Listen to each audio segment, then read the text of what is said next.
Olá, que bom que você está aqui. Este é o podcast Reddit Stories. Relaxe, você está seguro aqui. Aqui está a nossa primeira história.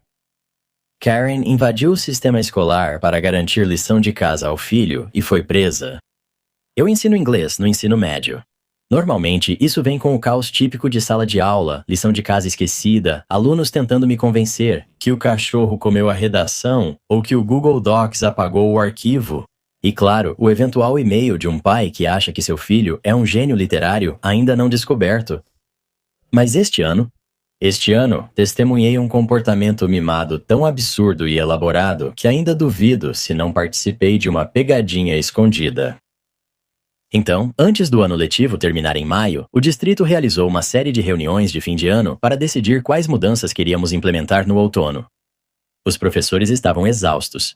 Os alunos estavam mais ansiosos que nunca e os pais tão exigentes quanto sempre. Depois de algumas horas de discussões acaloradas e café morno, todos nós concordamos unanimemente. A primeira semana de aula seria sem dever de casa, apenas 5 dias tranquilos para ajudar todos a retomarem o ritmo escolar sem a pressão acadêmica habitual. Foi a única coisa em que todos nós concordamos. Foi bonito, tranquilo e civilizado. No primeiro dia de aula, cumprimento a nova turma do terceiro ano, entrego o programa e inicio meu ritual da primeira semana. Conversas informais, jogos para quebrar o gelo e perguntas sobre quem viu algo absurdo na Netflix no verão.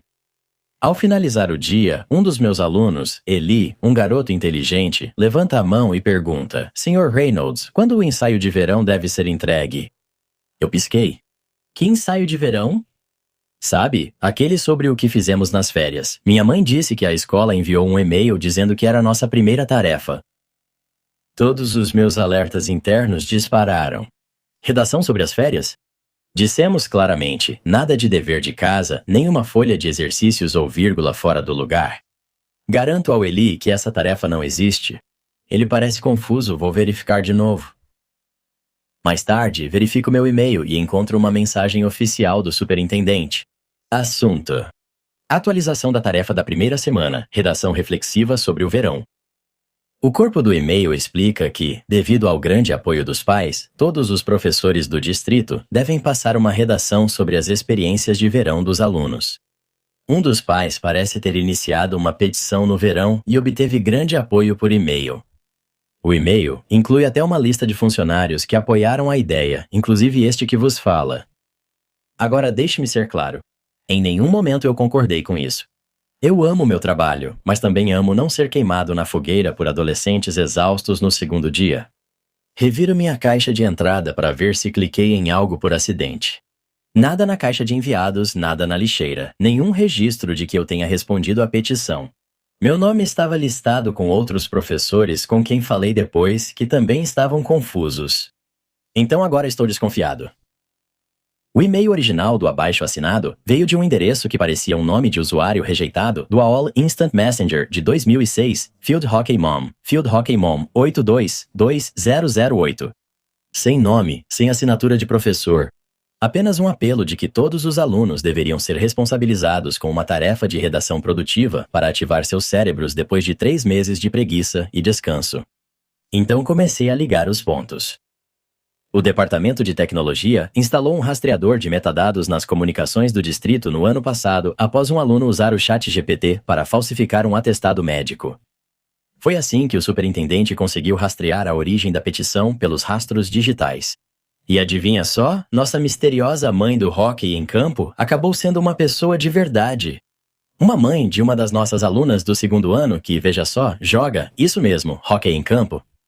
O 822.008 no endereço de e-mail dela é o aniversário da filha dela.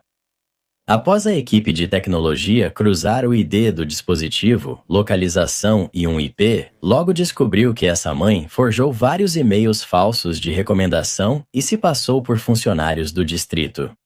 Mas a reviravolta não foi só ela quem fez. A filha dela ajudou. Aparentemente, essa dupla de gremlins do caos superdotados passou parte das férias de verão elaborando um esquema elaborado para garantir que toda a escola recebesse uma tarefa de casa já no primeiro dia. Por quê? Porque, segundo uma fonte que os ouviu durante o interrogatório, isso constrói caráter e as crianças de hoje em dia são muito frágeis. Sim, esse era o motivo. Eles invadiram o sistema de e-mails do distrito escolar não para alterar notas, cancelar provas ou ganhar folga, mas para forçar 1.200 crianças a escrever uma redação sobre as férias de verão. Hoje de manhã, o superintendente enviou um e-mail informando que mãe e filha estavam sob custódia policial. Elas são investigadas por crimes cibernéticos e fraude de identidade. Investigação policial por causa de uma redação. A filha, imagino eu, vai ter um tema de redação bem interessante no próximo verão. Quanto a mim, estou de volta à programação normal. Sem redações de verão, sem e-mails falsos, só eu, um quadro branco que odeia marcadores de quadro branco e uma sala cheia de adolescentes que já estão apostando quanto tempo vai levar para a Jéssica da última fileira começar sua campanha anual de virar garrafas d'água.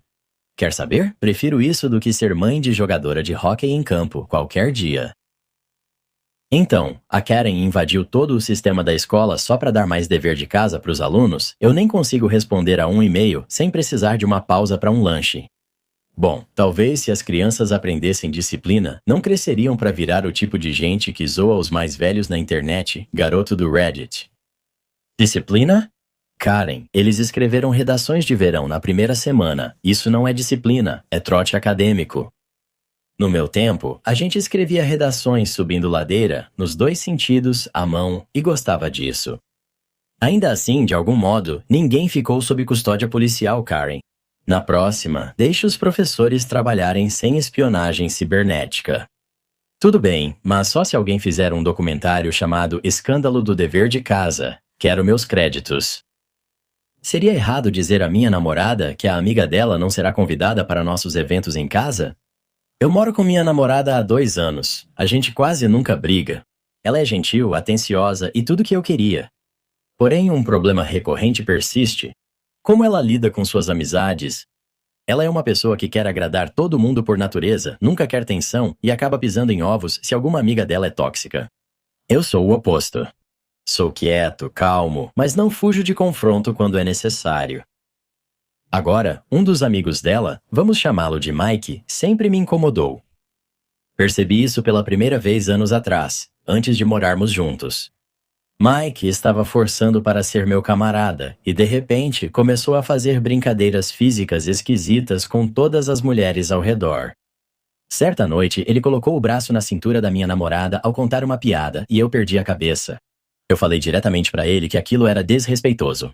Ela riu, disse que ele só estava sendo bobo, mas eu deixei claro para ela que isso não era aceitável para mim. A partir daí, eu mantive ele à distância. Ele percebeu isso bem rápido. No início, ele agiu como vítima com ela e disse a ela o que poderia fazer para consertar a situação. Quando ela não estava, ele fazia comentários passivo-agressivos comigo, se gabava de ser amigável na frente dela e assim que ela saía, voltava a me zoar. Uma vez, corri uma prova de 10 quilômetros na cidade e ele gritou meu nome o tempo todo.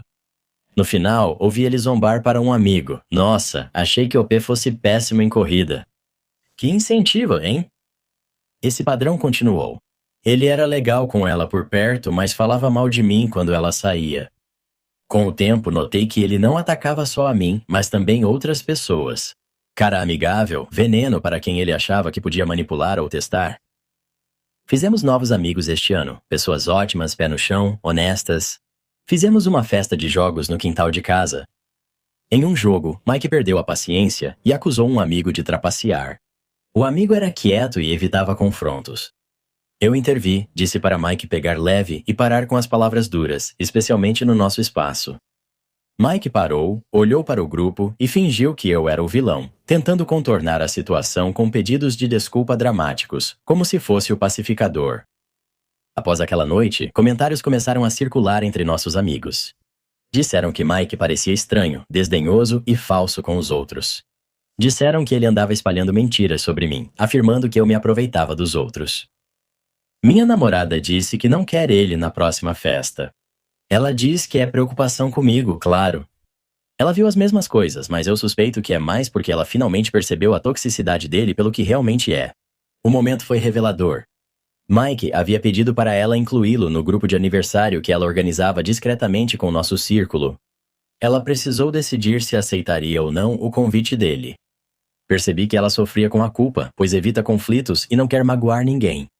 Falei para ela que deixá-lo voltar só reiniciaria tudo.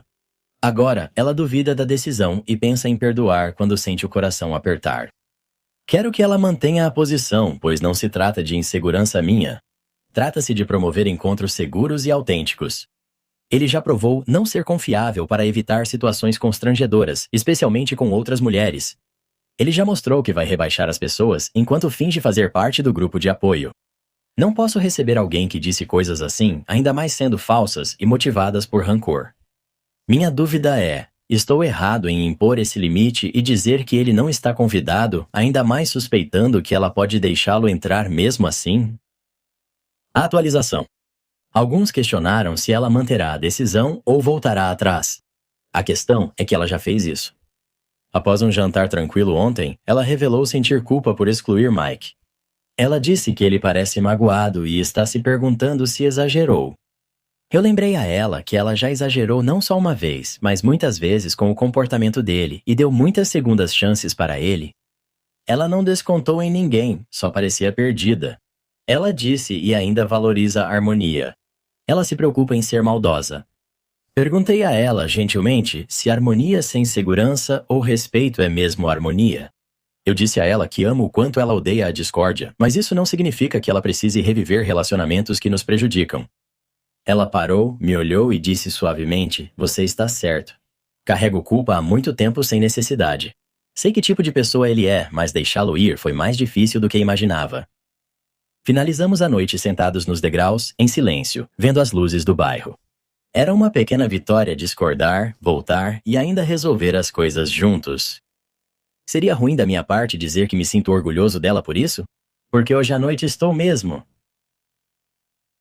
Não é o babaca. Se ele fosse mais falso, seria cara ou coroa. Você não está pedindo drama, você está tentando evitar e proteger seu espaço e sua reputação, é totalmente justo. Sinceramente, sua namorada finalmente enxergar os sinais de alerta é uma coisa boa, mesmo que tenha demorado um pouco. Só garanta que ela mantenha a decisão, pois caras assim se aproveitam de quem duvida de si. Sua namorada também parece um problema? Pelo que você fala, parece que ela te prejudicaria só para agradar essa amiga. Eles já namoraram antes de você? No seu lugar, eu reconsideraria esse relacionamento. Diga a ela que não quer que ele seja convidado e observe como ela reage, tanto na hora quanto nos dias seguintes. Ela está inventando desculpas para ele e o convidando sem você saber? Eles nunca namoraram antes nem nada. Minha namorada é leal até demais. Eles faziam parte de um grupo maior de amigos e foram os primeiros amigos dela quando ela chegou nesta cidade. Acho que minha namorada gosta de se sentir necessária. Então, quando outras pessoas são evitadas ou criticadas pelos outros, mereçam ou não, ela se sente mal. Essa pessoa sempre foi muito criticada pelos outros por motivos óbvios. E mesmo entendendo, ela sente pena dele. Mas o que eu sempre digo para ela é que ele traz isso para si mesmo por ser uma pessoa ruim. Ele não é a única pessoa para quem ela faz isso, ele só é a pessoa mais problemática. Uma das garotas do grupo, mesmo tentando melhorar, costuma não ser totalmente honesta com os homens com quem sai. Minha namorada reclama dela, mas na hora que eu digo que a amiga dela está fazendo coisas erradas, minha namorada fala algo tipo, mas ela está tentando, ou ela não quis fazer isso. Por exemplo, recentemente ouvimos uma história em que ela foi viajar de férias com o namorado. Aparentemente, ela fez um escândalo com o garçom e o namorado dela ficou chateado por causa disso e eles acabaram brigando. Ela se irritou com ele e, mais tarde, o trancou fora do quarto por engano. A garota insistia que foi acidente, mas todos que a conhecem acham que foi de propósito e que ela só inventou desculpas para não se responsabilizar. Minha namorada ficava enrolando, tipo, eu entendo. Foi um acidente, mas estava claro o que aconteceu. Minha namorada sempre acha desculpas para os outros. Sempre me surpreende o que algumas pessoas aguentam. Meu parceiro tem um amigo que me desrespeita, mas estou tentando manter a paz tolerando. Certo, qualquer parceiro que valha a pena ter um relacionamento nunca permitiria que os amigos dele te desrespeitassem. Se o relacionamento fosse prioridade para ele, isso nunca seria um problema desde o início. Se você desrespeita meu parceiro ou relacionamento, mostra que não merece estar na minha vida. Algumas pessoas se apegam tanto ao relacionamento que acabam tolerando qualquer coisa. Elas acham que o relacionamento em si é a fonte da felicidade delas, o que não é verdade. O amor é a fonte da nossa felicidade e você ficaria surpreso com a quantidade de relacionamentos por aí que estão completamente sem amor. Exatamente. Amor é quando o outro te trata com a mesma compaixão e dignidade que você oferece. É como acordar de um pesadelo e perceber que todos os relacionamentos anteriores foram apenas lições de como os relacionamentos não devem ser. Minha amiga sempre se atrasa, então acabei indo embora sem ela. Tenho um grupo de amigos bem unido, nos conhecemos há anos. Uma amiga em particular, Jéssica, ficou famosa no nosso grupo por estar sempre atrasada. Não é só um atraso charmoso ou de alguns minutos, mas sim um atraso absurdo de perder completamente a hora. No início, isso virou quase uma piada. Ela chegava 45 minutos depois de sentarmos, super produzida, como se saísse de um set de filmagem, e todos reviravam os olhos, mas deixavam passar. Com o tempo, conforme nossas vidas ficaram mais ocupadas e organizadas, isso perdeu a graça. Agora é só frustrante. Jéssica sempre tem uma lista enorme de desculpas. Ela diz coisas como: hoje me arrumei super rápido, mesmo que isso signifique que ela levou só 3 horas em vez de 5. Ela diz que fez o cabelo e a maquiagem, treinou, limpou a casa, colocou roupa para lavar e ainda experimentou 4 roupas antes de escolher qual usar. É sempre alguma coisa. Numa noite de cinema, ela nos fez perder os 20 minutos iniciais. A resposta dela foi: ninguém assiste aos trailers mesmo. Ao dizermos que os trailers já tinham acabado, ela só deu de ombros e respondeu: nada acontece no início. Outra vez, ela realmente fez a gente perder um voo para uma viagem de fim de semana. Ela tentou culpar a TSA, o caminho que escolhemos para o aeroporto e até mesmo o horário do voo que reservamos, agindo como se devêssemos ter escolhido um voo completamente diferente. Essa quase arruinou toda a viagem. O pior foi o jantar de aniversário da Ashley. Reservamos uma mesa às 19 horas em um restaurante sofisticado no centro. Claro, a Jéssica estava atrasada. Ela pediu que a esperássemos, dizendo que já estava quase pronta e o trânsito estava bom. Finalmente cedemos. Sentamos após as 8, quando o restaurante já havia dado nossa mesa para outra pessoa. Como os outros restaurantes estavam lotados, pegamos tacos em um food truck no estacionamento. Jéssica apareceu 20 minutos depois, elogiou os tacos como se fosse algo bom no fim das contas e agiu como se tudo tivesse dado certo. Aquilo foi a gota d'água para muitos de nós. Após o desastre, nosso grupo conversou bastante. Todos concordamos, não esperamos mais pela Jéssica. Ela podia agir como quisesse, mas não permitiríamos mais que atrapalhasse nossos planos. Pulando para junho, ficamos animados com a chegada do famoso show de comédia à cidade. Cuidei dos ingressos e todos, inclusive Jéssica, depois me enviaram o valor pelo Venmo. Uma semana antes do show, Jéssica ligou e perguntou se podia ir de carona comigo. Na hora senti uma onda de ansiedade. Eu disse para ela que sairia às 15h mesmo, o show só começando às 19h30. Ela ficou confusa e perguntou por que eu sairia cedo. Falei para ela que queria chegar cedo para garantir os ingressos de todos e curtir um pouco a região antes do show. Ela disse que estava planejando sair por volta das 7 e só precisava de uma carona, porque pretendia beber naquela noite. Falei que era muito em cima da hora para mim. Então fui honesto com ela. Eu disse: olha, eu te amo, mas não confio que você vai chegar na hora. Você sempre diz que vai, mas não está. Não quero me estressar por chegar atrasado esperando você. Jéssica se defendeu na hora. Ela disse que dessa vez era diferente, não trabalharia naquele dia e começaria a se arrumar às 13 horas para estar pronta às 18h30. Agradeci o esforço, mas disse que ainda não me sentia à vontade para ir de carona com ela. Falei para ela que se quisesse pegar um Uber ou carona, tudo bem. Ela ficou muito chateada e me disse que eu estava sendo injusto, que não era certo fazê-la pagar por um Uber quando moramos tão perto da arena. Ela afirmou ter pago o ingresso e pretendia chegar pontualmente. Apenas repeti que não queria arriscar. Falei diretamente que não acreditava e que, mesmo com boas intenções, minha experiência mostrava como isso geralmente acontecia. Bem, a noite do show chegou. Saí cedo, estacionei facilmente, peguei alguma coisa para comer ali perto, encontrei o pessoal e todos nós já estávamos acomodados em nossos lugares bem antes das luzes se apagarem. Jéssica? Ela apareceu às 8h15. O show começou às 7h30. Aparentemente, ela pediu para outra amiga deixá-la lá, alguém que nem ia ao show, e essa amiga também estava frustrada porque também ficou esperando a Jéssica. Ela entrou no meio da apresentação do segundo comediante, sussurrando desculpas e fingindo naturalidade, como se nada fosse. Nem reagi, apenas entreguei o ingresso na porta e deixei que ela encontrasse o próprio lugar. Depois do show, ela tentou agir como se nada tivesse acontecido, fazendo piada como se fosse só uma daquelas coisas, mas o resto do grupo já estava de saco cheio disso. O clima ficou estranho e ninguém riu junto. Depois de refletir, sinto um pouco de culpa, como se devesse ter dado a ela a chance de mostrar que podia ser pontual. Mas, sinceramente, sinto que já fiz isso uma dúzia de vezes e toda vez terminou em estresse, frustração e caos de última hora. Estou errado por não deixar ela pegar carona comigo? Eu sei que ela ficou envergonhada naquela noite e que nossa amizade ficou abalada desde então. Mas não sei o que mais poderia ter feito sem arriscar a noite de todos novamente. Não foi uma atitude de babaca. Em certo ponto, estou sempre atrasado, deixa de ser peculiaridade e vira falta de respeito. Você deu todas as chances e ela mostrou várias vezes que só a agenda dela importa. Dar carona para ela seria como entregar as chaves do seu estresse. Você agiu bem ao impor limites antes que ela transformasse a noite em outro episódio do horário da Jéssica.